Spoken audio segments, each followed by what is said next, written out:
আমাদের পরিবেশে আবহাওয়া ঠিক নেই, তারপর হচ্ছে সে এত বৃষ্টি বন্যার ভিতরে পরীক্ষা নিতেছে। কথা ছিল হচ্ছে এক বোর্ডের পরীক্ষা স্থগিত করা হলে সকল বোর্ডের পরীক্ষা স্থগিত হবে, কিন্তু তার কথা সে রাখতেছে না। শুধুমাত্র চট্টগ্রামের পরীক্ষা স্থগিত করেছে, সকল বোর্ডের পরীক্ষা স্টুডেন্টরা হাঁটার সময় কমর সময় পানি নিয়ে তারা পরীক্ষা দিচ্ছে। তারপরে এসএনএল মিনল কালকে রাতে বলতেছে সবাই পোল্ট্রি মুরগি, স্টুডেন্ট নাকি জাতির মেরুদণ্ড, তাহলে তারা পোল্ট্রি মুরগি কীভাবে হয়? আমাদের দ্বিতীয় দাবি, প্রশ্নের মান ঠিক নেই, প্রশ্নের মান ঠিক করতে হবে এবং প্রশ্নের গুণগত মান ঠিক করতে হবে এবং খাতার ঠিকভাবে মূল্যায়ন করতে হবে। এবং হিসাব বিজ্ঞান ও পদার্থবিজ্ঞান গত পরীক্ষা গিয়েছে, তার 2টা প্রশ্ন ভুল আসছে এবং কিছু কিছু প্রশ্ন আসছে কুয়েটে, যার পরীক্ষা হচ্ছে আমাদের আবার নিতে হবে, আর নয়তো হচ্ছে কমন মার্ক সবাইকে দিতে হবে। আর আমাদের এমসিকিউ আর হচ্ছে যা অনেক হার্ড হয়েছে, তাই আমাদের এমসিকিউ আর সিকিউ মিলাই পাস দিতে হবে।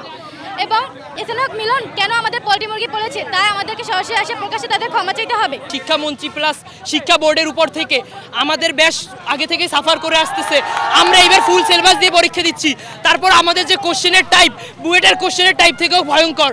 আমাদের এই বুয়েটের শিক্ষার্থীদের যে পরীক্ষা দিতে পারে না সেটা আমাদের দিতে হচ্ছে। এই জন্য আমরা শিক্ষকদের ব্যবহার প্লাস আমাদের এই কোশ্চেন টাইপের উপর আমরা নিন্দা জানাই। সো আমরা এই কারণে শিক্ষামন্ত্রীর কাছে অনুরোধ জানাচ্ছি আমাদের এই শিক্ষার টাইপ ঠিক করার জন্য, প্লাস হচ্ছে আমাদের বোর্ডের পরীক্ষা ঠিকঠাকভাবে প্রশ্ন অনুযায়ী নেওয়ার জন্য। আমরা বরিশাল সকল কলেজ বরিশাল শিক্ষা বোর্ডের সামনে অবস্থান রয়েছি। আমাদের কিছু দাবি রয়েছে মাননীয় শিক্ষামন্ত্রীর কাছে।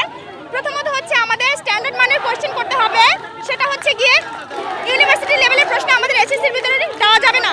দ্বিতীয়ত হচ্ছে প্রতিকূল পরিবেশের আবহাওয়ার ভিতরে আমরা পরীক্ষা দিতে ইচ্ছুক না, সেক্ষেত্রে আমাদের পরীক্ষা স্থগিত করতে হবে এবং পরীক্ষা আগে রুটিন হচ্ছে গিয়ে এটা রুটিন রিকভারি করতে হবে। আমাদের পরীক্ষার আগে সম্ভবত 2-3 দিন বন্ধ দিতে হবে, কারণ একদিন বন্ধে আমরা পদার্থবিজ্ঞান হিসাব বিজ্ঞানের মতো সাবজেক্ট রিকভারি করতে পারবো না।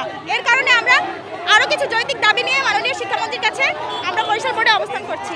আমরা হচ্ছে গিয়ে সাধারণ শিক্ষার্থী, আমাদের একটা মাথায় জ্ঞান থাকা উচিত তাদের, যে আমাদের মাথায় ব্রেনে চাপ পড়তেছে, তারা এটা বোঝে না। তারা বলতেছে যে আমরা মানে সব 26 ব্যাচের সবাই এক কোয়েশ্চেনে প্রশ্ন এক্সাম দেবো, সব বোর্ড একরকমের হবে, কিন্তু তারা একরকমের দিতেছে না। বন্যা বাদলের দিনও শিক্ষামন্ত্রী সব বোর্ডে একরকমের বললেও সেটা করে নাই, তারা একরকমের বোর্ডে পরীক্ষা দেয় নাই। তারা এই মানে ওই অন্যান্য বোর্ডের স্থগিত করছে এক্সাম, কিন্তু এই অনেক বোর্ডের স্থগিত করে না, কারণ তারা বলছিল যে এই বোর্ডে স্থগিত করবে, সেটা করে না। বর্তমান শিক্ষাবর্ষে 2025 সালের পর এহসানুল হক মিলনের সকল ত্রুটিযুক্ত সিদ্ধান্তের কারণে সবথেকে বড় ভুক্তভোগী হচ্ছে এইচএসসি 2026 ব্যাচ।